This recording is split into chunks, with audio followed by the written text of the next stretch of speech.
آٹھواں بڑا گناہ جس کے بارے میں آپ نے فرمایا وہ ہم میں سے نہیں ہے، وہ آپ صلی اللہ علیہ وسلم نے فرمایا من غش فلیس منا، جس نے کسی کو دھوکہ دیا وہ ہم میں سے نہیں ہے۔ یہ سنن ترمذی کی روایت ہے، آپ صلی اللہ علیہ وسلم نے فرمایا جس نے کسی کو دھوکہ دیا ہے وہ ہم میں سے نہیں ہے۔ اس لیے دھوکہ دینے کی شریعت میں بالکل اجازت نہیں ہے، اسلام نے ہر موقع پر اس سے انسان کو روکا۔ جو انسان حلال پہ چلتا ہے، اپنے آپ کو دھوکے سے بچاتا ہے، اللہ تعالیٰ اسے کئی گنا زیادہ دیتا ہے۔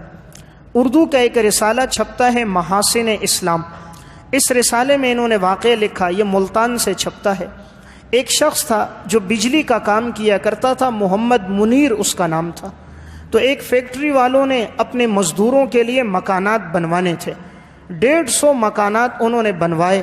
اب اس میں بجلی کی وائرنگ کرنی تھی، تو وہ لوگ تلاش کر رہے تھے کوئی ٹھیکیدار مل جائے جو تمام گھروں میں بجلی کی وائرنگ کر دے۔ ایک کو بلایا، دوسرے کو بلایا، پوچھتے کتنی تار استعمال ہوگی، کوئی کہتا 700 گز، کوئی کہتا 800 گز۔ اس دور میں گز کا حساب تھا۔ اتنے میں محمد منیر نامی آدمی کو بلایا، آپ بتاؤ کتنی تار استعمال ہوگی۔ اس نے دیکھا، مکان کو دیکھنے کے بعد اس نے کہا تقریباً 500 گز تار استعمال ہوگی، لیکن ممکن ہے اس سے بھی بچ جائے۔ اس نے کہا شاید آپ کو اس کا علم نہیں ہے، ہم جن لوگوں کو لے کر آئے کسی نے کہا 1500 گز تار، کسی نے کہا 900، کسی نے کہا 1200، آپ کہتے ہو 500۔ انہوں نے کہا نہیں، 500 گز میں آپ کی مکمل ہر مکان کی وائرنگ ہو جائے گی اور تار بچ بھی جائے گی۔ انہوں نے کہا آپ ایک مکان کی وائرنگ کریں۔ 500 گز تار محمد منیر کو دے دی۔ انہوں نے وائرنگ کی اور اس کے کرنے کے بعد واقعی تار بچ بھی گئی۔ تو ٹھیکیدار بھی بڑا خوش ہوا، فیکٹری کا مالک بھی، کہ دیکھو یہ سچا آدمی ہے، دوسرے تو کہتے تھے 1200، کوئی 900۔ تو وہ اتنا خوش ہوا کہ 150 مکانوں کا ٹھیکہ بھی اسے دے دیا اور اپنی فیکٹری کے اندر بجلی کے سارے کاموں کی نگرانی کے لیے اسے منیجر بھی بنا دیا، اور اس دور کے مطابق 40,000 اس کی تنخواہ بھی مقرر کر دی۔ حلال پہ چلنے والا کبھی مایوس نہیں ہوتا، حرام پہ چلنے والے کے مال میں کبھی برکت نہیں ہوتی، حلال پہ چلنے والے پہ کبھی فاقہ نہیں آتا، حرام پہ لینے والا کبھی خوش نہیں ہوتا، حلال پہ چلنے والے کے گھر میں تنگی نہیں آتی، حرام پہ چلنے والے کے گھر میں خوشیاں نہیں آتی، حلال پہ چلنے والا مصائب تکلیفوں سے محفوظ رہتا ہے، حرام پہ چلنے والا جھگڑوں، مصیبتوں، بیماریوں میں، پریشانیوں میں مبتلا رہتا ہے۔ اس لیے اسلام نے بھی بتایا، حضور نے فرمایا من غش فلیس منا، جو دھوکہ دے گا وہ ہم میں سے نہیں ہوگا۔ اس لیے حلال پہ چلیں گے اللہ برکت دے گا۔ اسی رسالے میں انہوں نے ایک واقعہ لکھا، محمد ریاض نامی ایک شخص کا، کہا یہ گاڑیوں کے ایئر کنڈیشن ٹھیک کرتا تھا۔ تو ایک دفعہ ایسا ہوا، یہ بڑا سچا آدمی تھا، جب بھی کوئی گاڑی اس کے پاس آتی یہ دیکھتا، دیکھ کر بتا دیتا، واقعی کام ہوتا تو ٹھیک ہے، نہ تو کوئی ایک تار کو دوسرے سے جوڑنا ہے ویسے جوڑ کے دے دیتا، اور اس پہ رقم نہیں لیتا تھا۔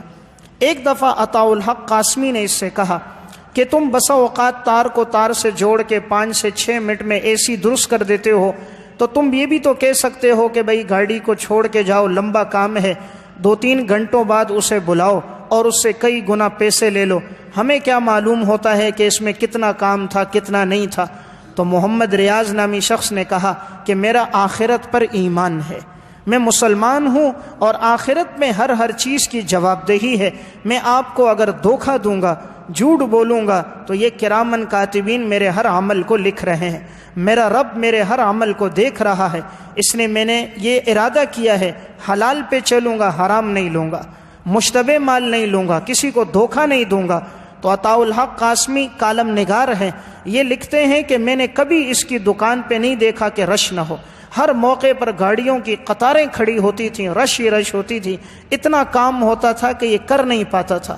تو حلال پہ چلنے والا برکت میں رہتا ہے، حرام پہ چلنے والا چند دن کما لیتا ہے، اس کے بعد ہمیشہ کے لیے اس پہ رزق کا دروازہ بند ہو جاتا ہے۔ تو آپ نے فرمایا من غش فلیس منا، جس نے دھوکہ دیا وہ ہم میں سے نہیں۔ اس لیے انسان اس گناہ سے بھی اپنے آپ کو بچائے۔ ایک باپ نے اپنے بیٹے کو مدرسے میں لگایا، بیٹا مدرسے میں سبق پڑھتا تھا، استاد جو تھا سبق پڑھنے کے بعد ہر دن اللہ تعالیٰ کی جو صفاتی 99 نام ہیں، ہر نام کی استاد تشریح کرتا تھا۔ اللہ کے صفاتی ناموں میں سے ایک نام ہے بصیر، جو قرآن میں بار بار آیا ہے۔ بصیر کا معنی دیکھنے والا، بصیر کہتے ہیں جو خوب دیکھنے والا ہے، جو رات کے اندھیرے میں اگر کالی چٹان پہ کالی چونٹی چلتی ہے وہ اسے بھی دیکھتا ہے اور اس کی رفتار کو بھی سنتا ہے۔ اس بچے نے اپنے استاد سے لفظ بصیر کی یہ تشریح سنی۔ اب اس بچے کا جو والد تھا وہ چور تھا، چوریاں کیا کرتا تھا۔ ایک دن ایسا ہوا کہ یہ بیٹا اپنے باپ کے ساتھ جا رہا تھا، راستے میں چلتے ہوئے ایک باغ سامنے آیا، تو یہ باپ اپنے بیٹے سے کہنے لگا بیٹا یہ باغ ہے، اس میں انگور ہیں، چلو کچھ انگور توڑ دیتے ہیں۔ اب یہ باپ انگور میں جانے لگا، باپ جیسے گیا باغ میں تو یہ بیٹا باہر کھڑا ہو گیا، اندر نہیں گیا۔ باپ نے بلایا بیٹا اندر آؤ، بیٹا نہیں جا رہا تھا، لیکن باپ نے زبردستی بلایا تو بیٹا اندر چلا گیا۔ اب جب باپ درخت پہ چڑھا ہے انگور توڑنے کے لیے تو بیٹا آواز دیتا ہے یا ابی احد یرانا، پیارے ابا جان ہمیں کوئی دیکھ رہا ہے، ہمیں کوئی دیکھ رہا ہے۔ تو باپ ایک دم نیچے اترا، پیچھے آیا، بیٹا کون دیکھ رہا ہے؟ دائیں دیکھا بائیں دیکھا، کوئی نظر نہ آیا۔ باغ سے باہر نکلا، کوئی نظر نہ آیا۔ کہا بیٹا آپ تو کہہ رہے تھے کوئی دیکھ رہا ہے۔ تو بیٹے نے کہا ابا جان میں نے استاد سے سنا تھا کہ اللہ کی صفت بصیر ہے، جو ہر موقع پر دیکھنے والا ہے۔ کہا ابا جان آپ اس سے تو ڈرتے ہو کہ مخلوق نہ دیکھے، لیکن یہ ڈر آپ کے دل میں نہیں ہے کہ مخلوق کا رب آپ کو دیکھ رہا ہے۔ یا ابی احد یرانا، پیارے ابا جان کوئی ہمیں دیکھ رہا ہے، کوئی دیکھ رہا ہے۔ کہا کون دیکھ رہا ہے؟ کہا ابا جان اس مخلوق کا پیدا کرنے والا خدا دیکھ رہا ہے۔ تو مخلوق سے تو ڈر رہے ہو، دائیں بائیں دیکھ رہے ہو، لیکن خدا سے نہیں ڈر رہے۔ بس یہ دھچکا لگا باپ پر، باپ نے اس دن سے ارادہ کر دیا آج کے بعد چوری نہیں کروں گا۔ پھر باپ نے کبھی چوری نہ کی۔ تو گناہوں میں سے ایک گناہ ہے دھوکہ دینا۔ نمبر 9، آپ صلی اللہ علیہ وسلم نے فرمایا لیس منا من تشبہ بغیرنا، وہ شخص ہم میں سے نہیں ہے جو غیروں کی مشابہت اختیار کرے۔ لا تشبہوا بالیہود ولا بالنصارى، تم یہود کی مشابہت اختیار نہ کرو اور نہ تم نصارہ کی مشابہت اختیار کرو۔ تو 9ویں نمبر کا گناہ وہ یہ ہے، آپ صلی اللہ علیہ وسلم نے فرمایا یہود و نصارہ کی مشابہت اختیار نہ کرنا۔ اگر تم نے غیروں کی مشابہت اختیار کی تو تم ہم میں سے نہیں ہو۔ اسلام ایک کامل اور مکمل دین ہے۔ یہ ضابطہ حیات انسان کو بتاتا ہے کہ طرز زندگی وہ اختیار کی جائے جو آپ صلی اللہ علیہ وسلم نے ہمیں بتائی ہے۔ آپ کی طرح لباس، وضاقتہ اور معاشرت اپنائی جائے۔ یہود و نصارہ کی طرح لباس اپنانا، وضاقتہ اپنانا، اس سے آپ نے منع کیا۔ آپ نے فرمایا اگر کوئی کرتا ہے وہ ہم میں سے نہیں ہے۔ آج یہ گناہ بھی ہمارے اندر رائج ہے۔ ہم اپنے بچوں کو جو لباس پہناتے ہیں وہ بھی انگریز کا لباس ہے۔ ہم مسنون کپڑے نہیں پہناتے، بچے کو بچپن سے پینٹ شرٹ کا عادی کر دیا، جس سے بچے کے جسم کی ساخت نظر آ رہی ہے۔ لباس کا مقصد کیا ہے؟ یا بنی آدم قد انزلنا علیکم لباسا یواری سوآتکم وریشا۔ اللہ قرآن میں کہتا ہے ہم نے لباس اس لیے اتارا یہ تمہاری شرمگاہ کو چھپائے نہ کہ ظاہر کرے۔ اور آج انگریز کا لباس ہماری شرمگاہ کو ظاہر کرتا ہے۔ جب انسان نے پینٹ شرٹ پہنی ہے اب شرمگاہ نظر آ رہی ہے، جسم کی ساخت نظر آ رہی ہے، سجدے میں چلا جاتا ہے، پچھلی صف والوں کو اس کا جسم اور اس کے اعضائے مستورہ نظر آتے ہیں۔ تو یہ ایسا لباس ہے جو غیروں کا ہے، خصوصاً وہ لباس کہ جس میں بہت تنگ ہوتا ہے، جسم کی ساخت نظر آتی ہے، تو اس سے بچنا چاہیے۔ اسی طرح وہ تہذیب، آج بچوں کے بالوں کی کٹنگ دیکھی جائے، پتہ نہیں چلتا یہ کسی مسلمان کا بچہ جا رہا ہے۔ بچیوں کا لباس دیکھا جائے تو اداکاروں کی طرح نیم برہنہ لباس ہوتا ہے، سر پہ دوپٹہ نہیں ہوتا، پردے کا اہتمام نہیں ہوتا۔ چونکہ ہمارے گھروں میں نیٹ کیبل عام ہے، اس لیے جو بچی، جو گھر والی رات کو جو لباس دیکھتی ہے صبح ماں باپ سے کہتی ہے میرے لیے فلاں لباس لے کر آؤ، اور آج کا باپ اور بھائی وہی لے کر آتا ہے، تو یہ غیروں کی مشابہت ہے۔ تو آپ نے فرمایا جو غیروں کی مشابہت کرے گا وہ ہم میں سے نہیں۔ تو ہمیں اپنی ماؤں، بہنوں، بیٹیوں کو بتانا چاہیے ہمارے لیے آئیڈیل حضرت عائشہ کی زندگی ہے، ہمارے لیے آئیڈیل حضرت فاطمہ اور حفصہ، حضرت ختیجہ اور رقیہ کی زندگی ہے۔ ہمارے لیے فاحشہ، بد کردار عورتوں کی زندگی نمونہ نہیں ہے۔ ان لوگوں کی زندگی نمونہ کہ جو یہ کہا کرتی تھی جنازہ بھی رات کو اٹھے تاکہ ہمارے کفن پہ بھی غیر محرم کی نگاہ نہ پڑے۔ اتنی پاک دامنی کے ساتھ انہوں نے زندگی اختیار کی تھی، اس لیے غیروں کی مشابہت سے بچا جائے۔ نمبر 10، گناہوں میں 10واں بڑا گناہ آپ صلی اللہ علیہ وسلم نے فرمایا من لم یأخذ من شاربہ فلیس منا، جو اپنے مونچھوں کے بال نہیں کٹواتا وہ ہم میں سے نہیں ہے۔ سنن ترمذی کی روایت ہے، آپ نے فرمایا جو اپنی مونچھوں کو باریک نہیں کرتا وہ ہم میں سے نہیں ہے۔ آج یہ گناہ بھی بڑھتا جا رہا ہے، داڑھی کو کٹاتے ہیں، مونچھوں کو بڑھاتے ہیں، یعنی بالکل اسلام کے برعکس چل رہے ہیں۔ اسلام کہتا ہے خالف المشرکین اوفر اللحا وحف الشوارب، مشرکین کی مخالفت کرو، اپنی داڑیاں بڑھاؤ، مونچھوں کو کٹاؤ۔ ہم نے پیغمبر سے کہا ہم تیری بات نہیں مانیں گے، ہم مونچھیں بڑھائیں گے، داڑیاں کٹائیں گے۔ آج اگر کوئی ہمارے نبی کی گستاخی کرے اچھی بات ہے، ہماری غیرت ایمانی بڑھتی ہے، لیکن آج کے مسلمان نے جو داڑھی رکھی ہوتی ہے، کسی نے دائیں گال پہ چھوٹی سی رکھی ہے، کسی نے بائیں گال پہ رکھی ہے، کسی نے فرنچ کٹنگ رکھی ہے صرف تھوڑی کے اوپر، کسی نے صرف گالوں پہ رکھی ہے۔ یہ بھی نبی کا مذاق نہیں ہے؟ یہ بھی تو نبی کا مذاق ہے، اس کی داڑھی کا مذاق ہے۔ اگر کوئی کارٹون بنائے ہمیں غصہ آتا ہے، ہم نے بھی تو نبی کی داڑھی کا کارٹون بنایا۔ کس منہ سے ہم یہ امید رکھتے ہیں کہ ہمارا نبی ہمارے لیے شفاعت کرے گا؟ جب ہمیں اس کا چہرہ پسند نہیں، اس کی طرح وضع قطع پسند نہیں، تو اس کا کلمہ کیوں پڑھا؟ جب کلمہ پڑھتے ہیں نبی کو ماننا ہے تو اس کی طرز زندگی بھی اختیار کرنی، اس نے جو بتایا اس میں ہمارے لیے خیر ہے۔ آپ صلی اللہ علیہ وسلم کے سامنے دو شخص آئے جنہوں نے مونچھیں بڑھائی ہوئی تھی، داڑیاں کٹوائی ہوئی تھی، آپ نے چہرہ انور کا رخ پھیر دیا۔ آپ نے کہا تمہیں کس نے کہا تم اپنی مونچھیں بڑھاؤ، داڑیاں کٹاؤ؟ کہا ہمارے رب کسریٰ نے کہا۔ آپ نے کہا میرے رب نے تو کہا ہے کہ داڑھی بڑھاؤ، مونچھیں کٹاؤ۔ آپ نے چہرہ انور پھیر دیا۔ اگر کل قیامت میں آپ نے چہرہ انور پھیر دیے تو ہم کیا کریں گے؟ ہمارے پاس نہ تو راتوں کا اٹھنا ہے، نہ دن کا جاگنا ہے، نہ جہاد ہے، نہ صوم و صلات ہے، نہ صدقات ہیں، نہ نوافل ہے۔ ہمارے پاس تو کوئی عبادت نہیں۔ ایک سہارا ہے آپ صلی اللہ علیہ وسلم کی ذات کا۔ اس لیے حضور نے فرمایا مونچھیں نہ بڑھائی جائیں، تو مونچھیں کٹوانی چاہیے۔ بعض لوگوں کی مونچھیں کھانے پینے میں لگتی ہیں، اس طرح کرنا مکروہ ہے۔ اگر یہ کھانے پینے میں استعمال ہو اور مونچھ کے بال لگیں تو ایسا آدمی گناہگار ہوگا، اس گناہ سے بچے۔ بعض جو استدلال کرتے ہیں کہ حضرت عمر کی مونچھیں بڑی تھیں، حضرت عمر کی صرف مونچھوں کے یہ کناروں کے بال بڑے تھے، اور یہ بھی کفر کے مقابلے میں رعب اور دبدبے کے لیے تھے۔ خود آپ صلی اللہ علیہ وسلم کٹواتے تھے، صحابہ کاٹتے تھے۔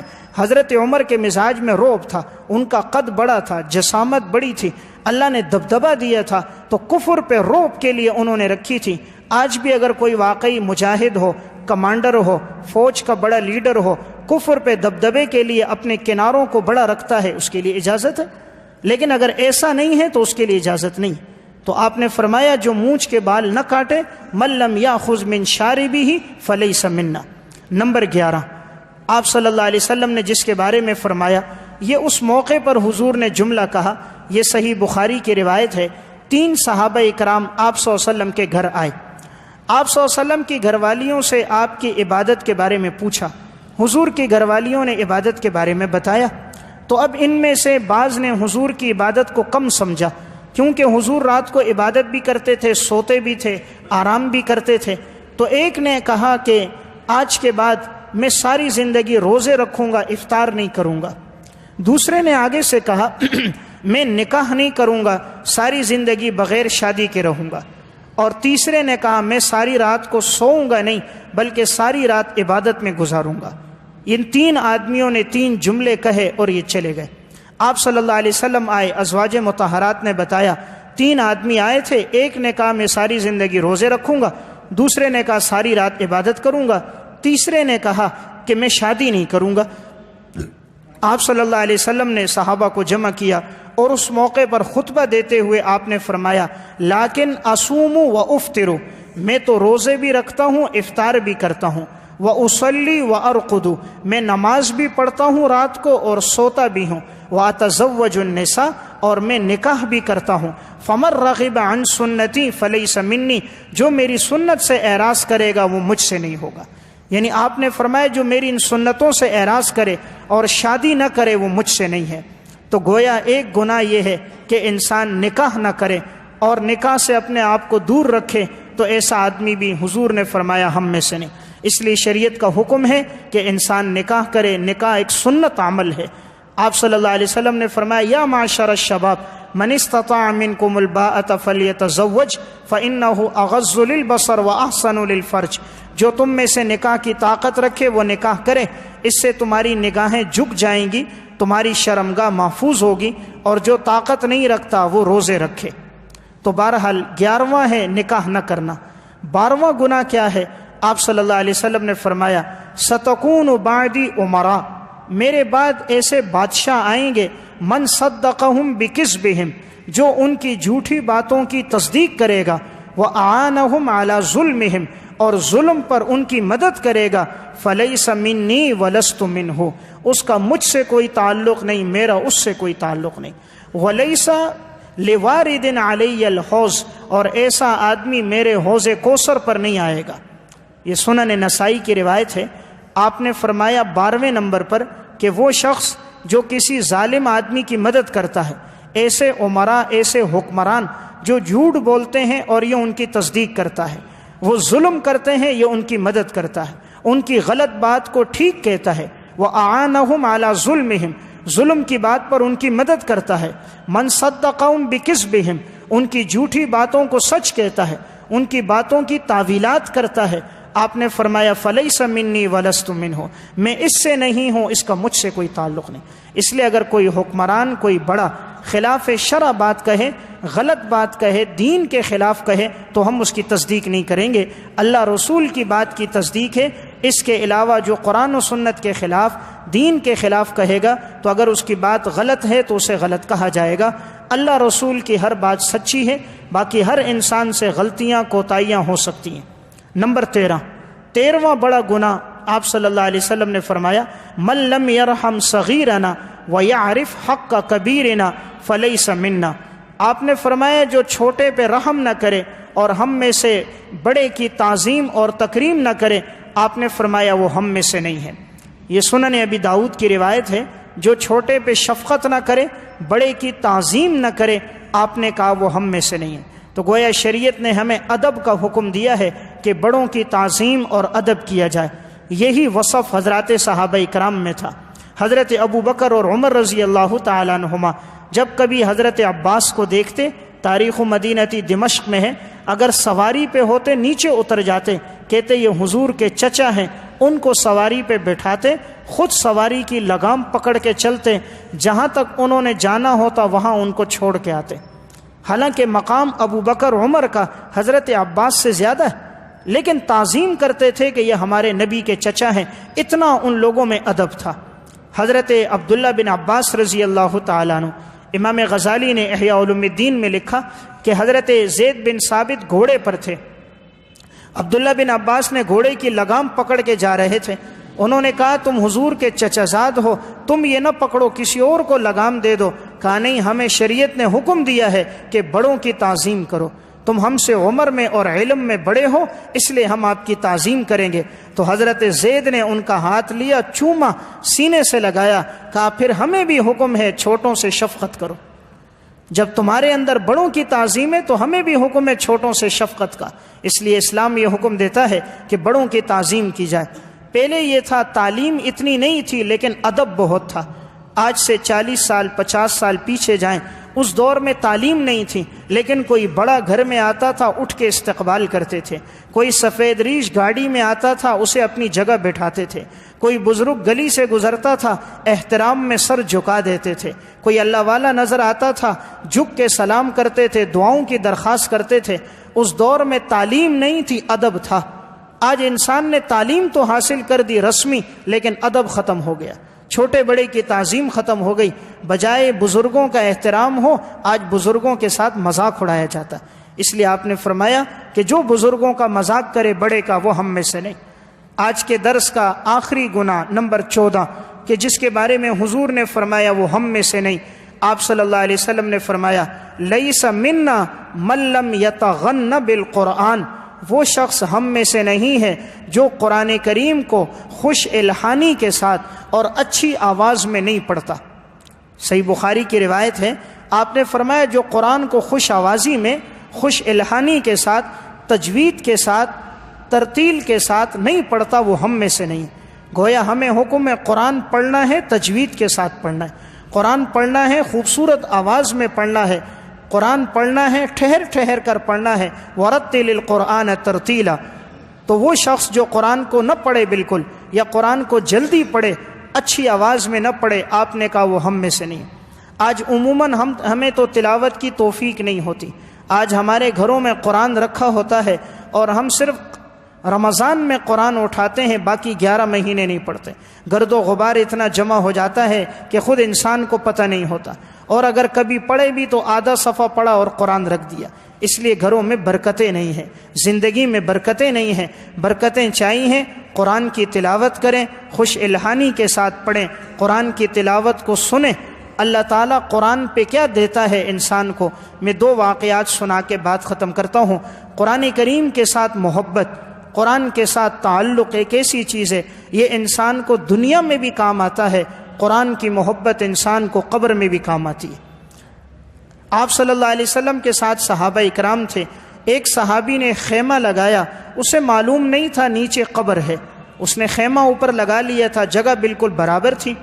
تو اب رات کا جب اندھیرا چھا گیا، یہ اپنے خیمے میں تھے، تو انہوں نے سورہ ملک کی آواز سنی نیچے سے، تو ان کو اندازہ ہوا کہ شاید نیچے کوئی قبر ہے اور یہ سورہ ملک کے پڑھنے کی آواز آ رہی ہے۔ آپ صلی اللہ علیہ وسلم کو بتایا تو آپ نے فرمایا ہاں، جو سورہ ملک پڑھتا ہے رات کو سونے سے پہلے تو یہ سورت انسان کو عذاب قبر سے بچاتی۔ تو جو سورہ ملک کا اہتمام کرے گا وہ عذاب قبر سے محفوظ رہے گا۔ قرآن اور روزہ، حضور نے فرمایا یہ 2 چیزیں ایسی ہیں جو اللہ کے ساتھ جھگڑتی ہیں اور انسان کی سفارش کرواتی ہیں، انسان کو عذاب قبر سے بچا دیتی ہیں۔ 2 چیزیں، نمبر 1 روزہ اور نمبر 2 عذاب قبر۔ روزہ اور قرآن کی تلاوت۔ قرآن کا تعلق انسان کے ساتھ قبر میں کیسا ہوتا ہے؟ علامہ سیوطی کی کتاب ہے شرح الصدور فی احوال الموتى والقبور، اس میں انہوں نے ایک واقعہ لکھا۔ ایک شخص کا انتقال ہوا، انتقال کے بعد جب اس کی تدفین ہونے لگی، اوپر کی قبر کو ٹائلیں رکھی جا رہی تھیں، قبر کو اوپر سے بند کیا جا رہا تھا۔ تھوڑی دیر میں اچانک اوپر کی ایک ٹائل نیچے گر گئی۔ جو نیچے گری تو ایک آدمی کی کیا نظر پڑی، دیکھا کہ وہی مردہ جسے دفنا رہے تھے وہ قبر میں بیٹھا ہوا ہے، قرآن کریم ہاتھ میں ہے، لیکن اس قرآن کے اوراق اور قرآن کے الفاظ سونے کے الفاظ ہیں اور وہ چمک رہے ہیں، اور اس نے اشارہ کر دیا کہ اس کو بند کرو، تو انہوں نے فوراً جلدی سے بند کیا۔ پھر پوچھا کہ آخر اللہ نے اس شخص کو اتنا بڑا مقام کہ قبر میں ابھی رکھا گیا اور اللہ نے قبر کو تحت نگاہ کشادہ کر دیا، اور اس کی جھولی میں قرآن، سونے کا قرآن یہ پڑھ رہا ہے، تو پتہ چلا یہ وہ آدمی تھا جس کی زندگی تلاوت میں گزرتی تھی۔ جب زندگی قرآن پڑھتے ہوئے گزاری تو اللہ نے موت کے بعد قبر میں بھی اسے قرآن دیا، سونے کا دیا، کہ وہاں بھی وہ عذاب قبر سے محفوظ ہے۔ اس لیے قرآن کے ساتھ تعلق ہونا چاہیے، تلاوت کا اہتمام ہونا چاہیے، خود بھی ہم اہتمام کریں، اپنی اولاد کو بھی تلاوت کے اہتمام کا کریں۔ آدمی جب کسی مشکل میں پھنستا ہے، تلاوت کرتا ہے، اللہ تعالیٰ اس مشکل سے انسان کو نکال دیتا ہے۔ فوائد الفواد ایک کتاب ہے جس میں علامہ ناصر الدین بستی رحمۃ اللہ علیہ کا واقعہ ہے۔ علامہ ناصر الدین بستی پر غشی طاری ہو گئی، بے ہوش ہو گئے تھے، لوگ یہ سمجھے کہ ان کا انتقال ہو گیا۔ جب انہوں نے ہلایا کافی تو وہ سمجھے شاید یہ دنیا سے جا چکے، تو ان کی تدفین کر دی گئی۔ جب ان کو دفنایا گیا قبر میں، تو قبر میں جب ان کو گرمائش بہت ملی تو ان کو ہوش آ گیا۔ اب جو ہوش آیا تو دیکھا یہ تو قبر کے اندر ہیں، اب آواز دیتے ہیں تو کوئی سن نہیں سکتا، اور نکلنا چاہتے ہیں تو نکل نہیں سکتے، قبر کے اندر ہیں۔ تو اب انہیں یاد آیا کہ سورہ یاسین کو آدمی جس مقصد کے لیے پڑھتا ہے اللہ اس مقصد کو پورا کر دیتا ہے۔ تو علامہ ناصر الدین بستی نے سورہ یاسین کی تلاوت شروع کر دی۔ سورہ یاسین پڑھتے رہے۔ انہوں نے نیت کی تھی کہ 41 دفعہ پورے کروں گا، کیونکہ 41 دفعہ اگر پورا کرو تو یہ بزرگوں کا تجربہ ہے، جس مقصد کے لیے پڑھو گے اللہ اسے پورا کر دیتا ہے۔ 39 دفعہ انہوں نے جب پورا کی تو اب ان کو محسوس ہوا کوئی قبر کو اوپر سے کھول رہا، تو وہ کفن چور تھا، وہ اس لیے آیا تھا کہ یہ مردہ نیا دفن ہوا ہے تو ان کا کفن نکال کے بھیج دوں گا۔ 39 دفعہ جب انہوں نے پڑھی ہے، 40ویں دفعہ پڑھ رہے محسوس ہونے لگا تو انہوں نے آہستہ آہستہ پڑھا تاکہ یہ چلا نہ جائے، آہستہ آہستہ پڑھ رہے تھے۔ 41 دفعہ جب مکمل ہوئی ہے تو اوپر سے قبر اس نے کھول دی تھی۔ جب کھل گئی تو یہ اٹھ کر بیٹھے، تو کفن چور نے دیکھا، وہ سمجھا کہیں مردہ زندہ ہو گیا، برداشت نہ کر سکا، چیخ ماری، وہیں ہارٹ اٹیک ہوا، انتقال ہو گیا۔ اب ناصر الدین بستی رحمۃ اللہ علیہ قبر سے نکلے، رات کا اندھیرا چھایا ہوا تھا، علاقے میں گئے اور چیخ چیخ کر لوگوں کو بتایا، تم لوگوں نے مجھے دفن کیا تھا لیکن میں زندہ تھا، میرا انتقال نہیں ہوا تھا۔ پھر اس کے بعد انہوں نے تفسیر ناصری لکھی، اللہ نے اس سے دین کا بہت بڑا کام لیا۔ تو دیکھیں قرآن کے ساتھ جو تعلق ہے یہ انسان کو ہر مصیبت سے نکالتا ہے، ہر پریشانی سے، اس لیے تلاوت کا اہتمام کرنا چاہیے۔